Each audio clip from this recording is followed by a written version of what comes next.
এই আমলেও একটা ইনসাফ ভিত্তিক মামলার জন্য মাগরিবের নামাজে মসজিদে ঢুকতেছে, সব বলছে আপনাদের কাগজপত্র সবই ঠিক, সবগুলারই রিপোর্ট দেওয়া হবে, তবে কিছু খরচপাতি হয় সুন্দর করে রিপোর্ট দেওয়ার জন্য, 1000-10 টাকা দিয়েন, এখন আর কথা বলতে পারবো না, অজু করে এখন মসজিদে ঢুকতেছি। ঠিক মসজিদে ঢুকার আগ মুহূর্তে আমি আল্লাহর ঘরে মেম্বারে বসে বলতেছি, এখনের সময়ও ওই মানুষরা টাকা খাওয়া বন্ধ করে নাই। বন্ধ করবে কেমনে? এইগুলার সবগুলা তো রক্তের মধ্যে ডিস্টার্বওয়ালাগুলাকে ঢুকাইছে এই জায়গাতে। এই জন্য এই প্রশাসনের প্রতি আমাদের দাবি থাকবে, আমরা সব সময় বলি বাংলাদেশে বেশি কিছু সংস্কার হতে হবে না, বাংলাদেশ যদি একটা জিনিসে পরিবর্তন হয় 90% এই দেশ ঠিক হয়ে যাবে। ওই একটা ডিপার্টমেন্টের নাম হচ্ছে পুলিশ। পুলিশ ঠিক, সব ঠিক। উদাহরণ দিয়েছি আমি, আপনি গেছেন জমি জমার কাজের জন্য সেটেলমেন্ট অফিসে, যাওয়ার পরে আপনাকে বলছে দলিল করার জন্য, আপনার খাজনা দেওয়ার জন্য, উমুক দেওয়ার জন্য, অথবা আপনার নকল তোলার জন্য টাকা দেওয়া লাগবে। আপনি দৌড়ায় চলে গেছেন স্থানীয় থানায়, পল্লবী থানায়, যে এলাকার সেটেলমেন্ট অফিসার আমার ন্যায্য কাগজপত্র বের করে দিতে ডিউটি অফিসার টাকা চায়। ওই লোক কি বলবে? যে আমার নিচ থেকে উপরে ডিআইজি পর্যন্ত কেউ দুর্নীতি করে না, এত বড় সাহস সেটেলমেন্ট অফিসারের বাচ্চা, আমি দেখতেছি তোরে। ওর সাথে সাথে তার ফর্দি আর্জিটা গ্রহণ করছে, করার পরে ওই সেটেলমেন্ট অফিসার যদি একবার জানে থানা ঘুষ খায় না, তারপরে হচ্ছে এসপি অফিস ঘুষ খায় না, এসবি খায় না, এনএসআই খায় না, ডিআইজি খায় না, উপর থেকে নিচ পর্যন্ত সলিড, কোন সেটেলমেন্ট অফিসারের বাপের ক্ষমতা আছে যে দুর্নীতি করার সাহস করবে? ডিসি অফিস, শিক্ষা অফিস, কোন অফিস পারবে না। আপনি আপনার কাগজপত্র নিয়ে গেছেন, বৈধ কাগজ সব কিছু, আপনি আপনার গাড়ির লাইসেন্স করবেন, ওই জায়গায় মাসুদ ভালো হয়ে যাও না ভাই, ওই রকম মাসুদ তো এখনো আছে, ভালো হয়নি। ওই রকম মাসুদের চেহারাটা খালি ছবি তুলে নিয়ে আপনি চলে আসছেন থানায়, এই যে অফিসার আমার সব কিছু কাগজপত্র ঠিক, কত কি আমার থানা পুলিশ সব কিছু তদন্ত থেকে শুরু করে কেউ ঘুষ খায় না, তুমি বেটা বিআরটি অফিসের ঘুষ খাবে, সন্ধ্যার মধ্যে ওর টুটি চেপে ধরে নিয়ে আসবে। পুলিশ ঠিক, দেশ ঠিক, ঠিক কিনা? এই একটা ডিপার্টমেন্টকে টাইট করতে হবে, এই একটা ডিপার্টমেন্টের মধ্যে শুদ্ধাচার ঢুকাই দিতে হবে। এটা কেবলমাত্র উপরে উপরে ফাঁপড়বাজি দেওয়া হবে না, এইটার জন্য নৈতিকতা সম্পন্ন অফিসার আপনাকে নিয়োগ দিতে হবে। অফিসার কত ইন্টেলেকচুয়াল, অফিসার কত শিক্ষিত, অফিসার কত দক্ষ, অফিসারের কত স্টেমিনা, অফিসার কত দৌড়াতে পারে, অফিসার কত রাত জাগতে পারে, হেন কোনো পরীক্ষা নাই, অফিসারদের সারদাতে নেওয়া হয় না।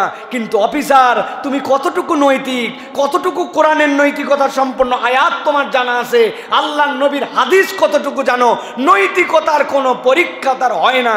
এই জন্য সব আছে, নৈতিকতা নাই, নৈতিকতা নাই মানে কিচ্ছু নাই, তলাবিহীন ঝুড়ি, ঠিক কিনা? আর অফিসারের যদি বাম হাত নাও থাকে, চোখ যদি অন্ধ হয়, অত বেশি দৌড়াতেও না পারে, ভুঁড়ি যদি এত বড় হয়, কিন্তু যদি নৈতিকতা সম্পন্ন মানুষ হয়, তাহলে ওর সামনে দিয়া সুই পার করা এত সোজা নয়, ঠিক না ভাই? অতএব আল্লাহ রাব্বুল আলামিন বলছেন, যদি একবার তুমি আল্লাহর কুফরি করো, জনপদের মানুষের জন্য নিরাপত্তা দেওয়া ছিল, কিন্তু এই নিরাপত্তার থেকে তারা আল্লাহর কুফরি করার কারণে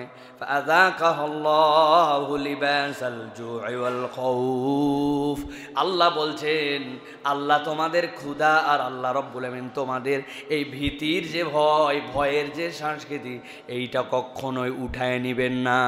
কেননা রব্বুল আলামিনের নিয়ম নীতি অনুযায়ী তুমি চলো না, আল্লাহর দেখানো পথ ও পদ্ধতি গ্রহণ করলে ওই দেশের মধ্যে রব্বুল আলামিন নিরাপত্তাও দিবেন, ওই দেশের মধ্যে রব্বুল আলামিন ক্ষুধার কষ্টগুলাকেও দূর করে দিবেন। সুবহানাল্লাহ।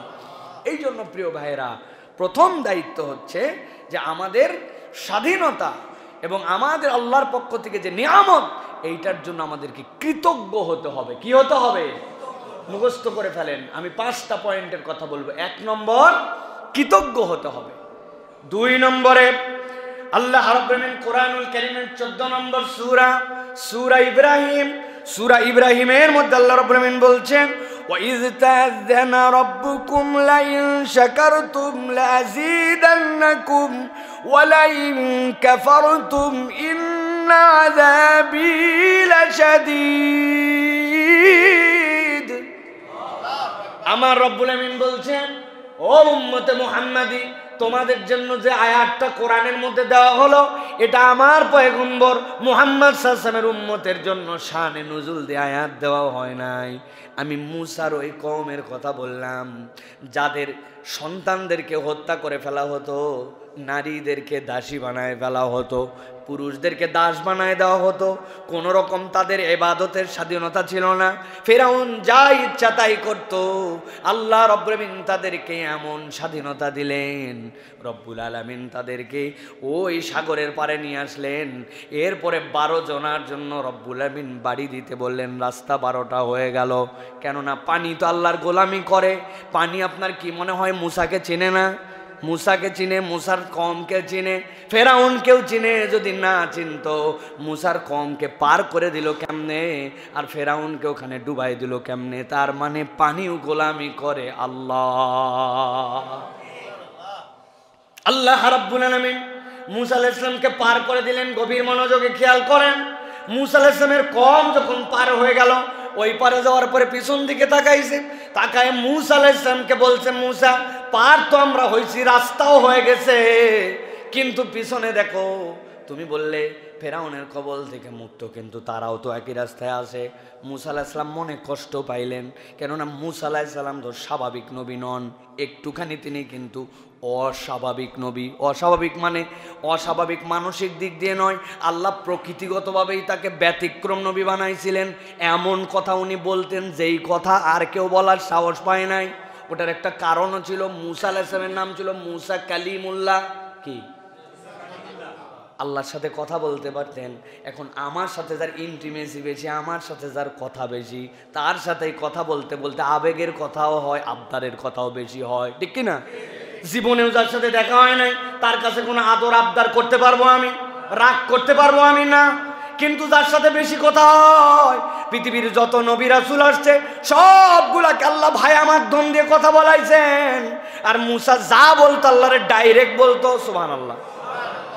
ষষ্ঠ আসমানে আমার নবী গেছেন মিরাজের রাত্রে। সপ্তম আসমানে উঠার আগে জিবরাইল বলছেন, ইনি মুসা, আপনি সালাম করেন আপনার ভাই পয়গম্বর মুসা আলাইহিস সালামকে। সালাম করার পরে মুসা আলাইহিস সালামের পরে মুহাম্মদুর রাসূলুল্লাহ সাল্লাল্লাহু আলাইহি ওয়াসাল্লামকে সালামের উত্তর দিয়েছেন, তার জন্য কল্যাণের দোয়া করছেন। এবার আমার নবী যেই না সপ্তম আসমানের দিকে উপরে উঠে যাচ্ছেন, এমন সময় নবীজি শুনতেছেন কে যেন বলতেছে, কত পরে আসলো, আমি কবে আসছি, আসার পর আমি ষষ্ঠ আসমানেই থেকে গেলাম, আর উনি উপরে হর হর করে উঠে যাচ্ছে। নবীজি এই কথা শুনে জিবরাইল আমিনকে বলছেন, জিবরাইল এই কথা বলে কে? বলে মুসা আলাইহিস সালাম বলতেছে। বলি এইরকম কথা বলছে, আল্লাহর সাথে এরকম কথাই ওনার অভ্যাস। আল্লাহু আকবার। এইভাবে উনি কথা বলেন আল্লাহর সাথে। আদম আলাইহিস সালামের কাছে একদিন আসছেন, আসার পর আদম আলাইহিস সালামকে ধরছেন, আব্বা আপনার সাথে কথা আছে। সহিহ মুসলিমের হাদিসের মধ্যে কথা, আব্বা আপনার সাথে কথা আছে। কি কথা? ভাব চক্কর দেখেই বুঝছে গরম গরম কথা। বলছে, আব্বা আল্লাহ আপনাকে জান্নাতে রাখছিল। হ্যাঁ, আল্লাহ আপনাকে জান্নাতে বলছিলেন না, লা তাকরাবা হাদিহিস শাজারা, এই গাছের কাছে আপনি যাবেন না। তো আপনার এত বড় জান্নাত, পুরা জান্নাতে সব জায়গায় যাবেন, ওই জায়গায় যেতে মানা করলো, ওই জায়গায় গেলেন, আর আমাদের দুনিয়ায় আসা লাগলো। এরপরে ঝামেলা, ঝঞ্ঝট, বিচার, জাহান্নাম, আপনার জন্যই যত ঝামেলা। আমার কথা নয়, এইভাবে কথা বলতেছে। বাপরে, হযরত মুসা আলাইহিস সালাম, আদম আলাইহিস সালাম এই কথা শুনে দমে যায় নাই, হেসে দিয়ে বলতেছে, কথা ঠিক রে বাপ, যা বলছিস কথা ঠিক, কিন্তু আমার একটু কথা আছে। কি কথা বলেন আব্বা?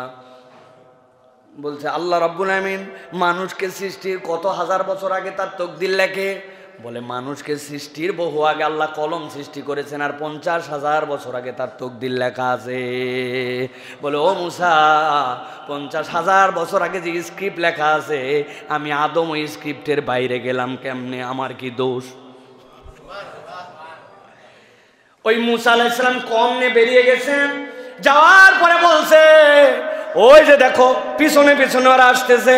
স্বাধীনতার কথাটা বোঝেন। আল্লাহ রাব্বুল আমিন কি শিখাচ্ছেন? আল্লাহ রাব্বুল আমিন এরপরে ওই কওমকে দেখালেন যেই পানি কথা শুনে তোমাদেরকে রাস্তা বের করে দিল, ওই পানি ফেরাউনকে দলবল সহ ডুবায় মারল। তিনটা শিক্ষা আছে এখানে। এক নম্বর হচ্ছে ধরে না, ধরলে আল্লাহ, এটা মনে রাখতে হবে। দুই নম্বর বিষয় হচ্ছে তওবা আল্লাহ পছন্দ করেন, তবে এমন সময় তওবা করছেন বেকায়দায় পড়ে, ওই তওবা আপনার আর কাজে লাগে না। মানুষ তখন আপনার প্রতি বিশ্বাস হারায় ফেলে, আপনার কথা তখন মানুষ আর বিশ্বাস পায় না, ঠিক কি না? তিন নম্বরে আল্লাহ রাব্বুল আমিন বলছেন ওয়া ইস্তাযানা রাব্বুকুম, আল্লাহ তোমাদেরকে যে নির্দেশ দিচ্ছেন, কি নির্দেশ? লাইন শাকারতুম, যদি তোমরা কৃতজ্ঞ হও। আল্লাহ রাব্বুল আমিন বলছেন আজকে তোমাকে মুক্ত করা হলো, স্বাধীনতা দেওয়া হলো, নারীদেরকে গোলামির জিনজির থেকে মুক্ত করে দেওয়া হলো, আর তোমাদের সন্তানকেও হত্যা করতে পারবে না। তোমাদেরকে রব্বুল আমিন স্বাধীন ভূখণ্ডের মালিক বানায় দিলেন। আল্লাহ বলছেন মুসা, আপনার কওমকে দায়িত্ব দেওয়া হলো, এখন যদি কৃতজ্ঞ হন আপনার স্বাধীনতার নিয়ামত থাকবে, আর যদি কৃতজ্ঞ না হন স্বাধীনতা কেবল নামে থাকবে। ভালো করে বুঝেন কি বুঝাইছি? স্বাধীনতার নামে থাকবে, কিন্তু আপনার কৃতজ্ঞতা না থাকলে ওইটা আপনার তখন স্বাধীনতা থাকবে না, ঠিক কি না? সব খতিব এইরকম করে কথাবার্তা বিগত 15 বছরে বলছিল তো না? হ্যাঁ, সামনের সভাপতি বসে থাকতো, সেক্রেটারি এইরকম করে বসে থাকতো, হুজুরে কখন বিদায় করবে এই টেনশনে কথা বলতে দেয় না। এটাই সত্য কথা, এটাই সত্য কথা। প্রত্যেকটা মসজিদের উপর খবরদারি হয়েছে, এই দরজাতে ঢুকে কমিটি বানাইতে ওই দরজাতে বের হয়ে গেছে। আমরা দেখি নাই এইগুলা? এই খবরদারি আমরা দেখেছি। আল্লাহ রাব্বুল আমিন বল, তাহলে দেশ তো স্বাধীনই ছিল, তা আপনি কথা বলতে পারতেন না কেন? কেন আপনি তখন গোলামির জিনজিরে ছিলেন? আল্লাহ বলছেন কৃতজ্ঞ যদি হও স্বাধীনতা স্বাধীনতার মতো থাকবে, আর কৃতজ্ঞ না হলে স্বাধীনতার নাম সর্বস্ব থাকবে। ওই স্বাধীনতার থেকে পরাধীনতা অনেক অনেক অনেক কঠিন, ঠিক কিনা? সিরিয়ার মানুষের কাছে যে জিজ্ঞাসা করেন, ওই বেহায়ার জাত যারা বিগত 2-3 দিনে 600 জায়গার উপরে আক্রমণ করেছে, তারা যে কত বড় বেহায়া, তারা যে কত বড় অত্যাচারী জালেম ইহুদিরা, এটা তো আর বলার অবকাশ রাখে না। যে ওই সিরিয়ার মধ্যে তারা এমনভাবে বোম্বিং করতেছে একটা স্বাধীন দেশের মধ্যে, কারো কোনো কথা বলা শোনা অনুমতি এজাজত কিচ্ছু লাগে না। কিন্তু ওই সিদনায়া যে কারাগার ছিল, ওই কারাগারগুলো থেকে যেই মানুষগুলো বেরিয়েছে, যেই মানুষগুলো শরণার্থী হিসেবে অন্য দেশে ছিল, তাদের কাছে যে জিজ্ঞাসা করেন যে এই 50 বছরের পরে আপনার হৃদয়ের অনুভূতিটা কি? বয়স 43 আর 23 বছর জেলে ছিল, বয়স 45 32 বছর জেলে ছিল, 19 বছর বয়সের মহিলা জেলের মধ্যে ঢুকেছে, তার সাথে অন্যায় আচরণ করে 2টা বাচ্চা পিতৃ পরিচয়হীন হিসাবে বের করা হয়েছে। ওরা জানে স্বাধীনতার দাম কি আর স্বাধীনতার মানে কি। এই জন্য প্রিয় ভাইয়েরা, আল্লাহ বলছেন কৃতজ্ঞ হও, কৃতজ্ঞ হও, আল্লাহ রাব্বুল আমিনের কৃতজ্ঞ হও। আল্লাহ বলতেছেন ওয়াইন কাফারতুম ইন্না আযাবি লাশাদীদ, যদি তুমি অকৃতজ্ঞ হও আল্লাহর ধরা বড় কঠিন। প্রিয় ভাইয়েরা, সুতরাং আমরা বিরাট স্বাধীনতা পেয়ে গেছি, এখন আমরা যা ইচ্ছা তাই করতে পারি, এরকম মেন্টালিটি যেন নিয়েন না। আল্লাহ রাব্বুল আমিন কার হাত দিয়ে কার গোলামির জিনজির আবার বানায় দিবেন। আপনি ভাষাই পড়তে পারেন নাই, আপনার জন্য একজনের মরণ হয়ে গেছে, কিন্তু আপনি হয়তো তার বন্ধুত্ব নিয়ে তার মুখের সামনে দাঁড়ায়ছিলেন, আপনি বুঝেনই নাই, আপনি বুঝেনই নাই। আমার কথাও এখন বুঝেন নাই, কথাটা একটু বুঝায়। এক ছেলের সাথে এক ছেলের বন্ধুত্ব, তো যেই ছেলের বন্ধুত্ব সে চাইনিজ, আর যে ছেলের সাথে বন্ধুত্ব ওই বাঙালি। এমনি এমনি একসাথে থাকতে চলতে ফিরতে খুব দোস্তালি হয়ে গেছে। এখন হঠাৎ করে ওই চাইনিজ ছেলেটা বিরাট মুমূর্ষ, এর বন্ধুত্বের কারণে ভাষা বোঝে না, কিন্তু দেশ ভিন্ন মোহব্বত করে। একদিন তাকে দেখতে গেছে, দেখতে যাওয়ার পরে তার মুখের সামনে যেই দাঁড়াইছে, দাঁড়ানোর পরে দেখে ওই চাইনিজ ছেলেটা 3 বার কি যেন একটা কথা জোরে জোরে বলে চোখ বড় করে এরপরে মরে গেছে। এই ছেলের তো যেটা বাঙালি, ওর দিলটা একবারে পুড়ে গেছে, যা হারে মূল্য তো মূল্য, আমি যেদিন গেছি আমার সামনে জোরে জোরে 3টা কি জানি কথা বললো, ও আবার ওটা আত্মস্থ করে নিয়েছে, 3 শব্দে 3টা কথা বলছে, বলে ওই ছেলেটা মারা গেছে। ও বাহিরে আসছে, আসার পরে খুঁজতেছে যে ভাই চাইনিজ ভাষা বুঝে কে? চাইনিজ? একজন বলছে হ্যাঁ বুঝে। ওর কাছে গেছে, যাওয়ার পরে বলছে ভাই আমার দোস্ত মরে গেল, কিন্তু মরার সময় 3বার জোরে জোরে এই কথা বলে তারপরে মরে গেল। আমি দেখতে গেলাম আর আমার সামনে মরল, আমার থেকে দুঃখ বেদনা ব্যথা আর কারো নাই। বলছে কি বলছিল? যেই বলছে ওই কথা। বলছে কি বলছিল? বলছে হ্যাঁ এই কথাটা বলছিল। বলার পরে বলছে এটার মানে কি রে? এটার মানে বলতেছে যে দোস্ত তুই যখন দেখতে গেছিস ওর তো অক্সিজেন নাকের মধ্যে লাগানো ছিল, যে পাইপটা অক্সিজেনের ছিল তুই পাইপের উপর খাড়াইছিলি, ওই বলছিল অক্সিজেনের পাইপের উপর থেকে সর, অক্সিজেনের পাইপের থেকে সর, অক্সিজেনের পাইপের উপর থেকে সর, 3বার বলে আর অক্সিজেন সাপ্লাই পাই না, মরে গেছে। কি বুঝালাম? বুঝালাম আপনি যাকে বন্ধু ভাবতেছেন, কাছে ডাকতেছেন, আপন ভাবতেছেন, আপনি ওইটার ভাষা বোঝেন না এখনো। ও যে কোন ভাষায় আপনাকে নতুন গোলামির মধ্যে ফেলবে আপনি বুঝতে পারছেন না। এই জন্য সজাগ সচেতনভাবে থাকতে হবে। ইসলামহীন করার পায় তারা 50 বছর ধরে এই দেশে চলতেছে, এখনো বন্ধ হয় নাই। অতএব আমরা যদি সচেতন না হই, আবার নতুন কোন ফ্যাসিজম আমাদের মাথা চাড়া দিয়ে আমাদের উপর বসতে পারে, ঠিক কিনা? সতর্ক থাকতে হবে আমাদেরকে, প্রিয় ভাই।